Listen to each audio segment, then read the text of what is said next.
जम्मू कश्मीर में सुरक्षा बल लगातार आतंकियों के सफाये में जुटे हुए हैं।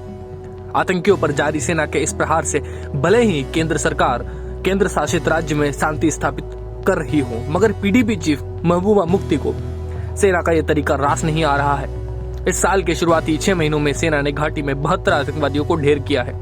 इनमें से 67 आतंकी स्थानीय थे, जबकि 5 दूसरे देशों के थे। जम्मू कश्मीर में आतंकियों के खिलाफ लगातार जारी कार्रवाई से राज्य में शांति स्थापित हो रही है, मगर पीडीपी चीफ महबूबा मुफ्ती आतंकियों के मारे जाने से काफी खफा नजर आ रही हैं। घाटी में सेना, जम्मू कश्मीर पुलिस, आम नागरिकों और स्थानीय नेताओं की हत्या करने वाले आतंकियों के एनकाउंटर पर महबूबा मुफ्ती का दर्द छलक आया है। अपना दर्द प्रदर्शित करते हुए महबूबा मुफ्ती ने ट्वीट किया है कि केंद्र सरकार रोज आतंकियों को मार रही है और जश्न मना रही है। मुफ्ती ने कहा है कि केंद्र सरकार सभी कश्मीरियों की ब्रांडिंग हिंसा करने वाले शैतान के रूप में कर रही है। रोज आतंकवादियों को मारकर केंद्र सरकार जश्न मना रही है। हम शांति और राजनीति के जरिए अपनी लड़ाई लड़ना चाहते हैं। हम हिंसा में विश्वास नहीं करते। हम राजनीतिक कार्यकर्ताओं को हतोत्साहित करने में विश्वास नहीं करते।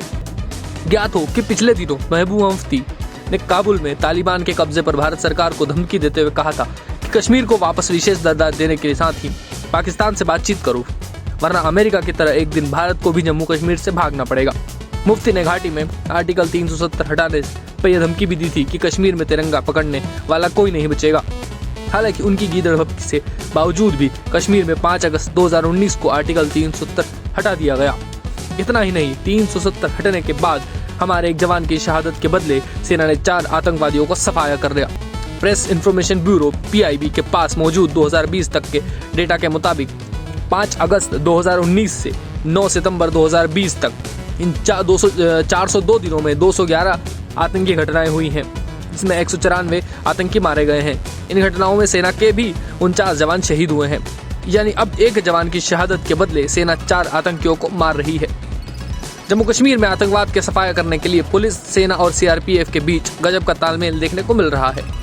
सेना प्रमुख MM नरवणे भी कहते हैं कि अधिकांश ऑपरेशन स्थानीय लोगों द्वारा मुहैया कराई गई जानकारी के आधार पर हुए हैं। इससे साबित होता है कि लोग आतंकवाद से तंग आ चुके हैं और सामान्य हालत चाहते हैं। राज्य से आतंकवाद के खत्म होने पर मुफ्ती जैसों के लिए कुछ बचेगा ही नहीं। शायद यही फिक्र PDP चीफ को आतंकियों के लिए घड़ियाली आंसू बहाने पर मजबूर कर रही है।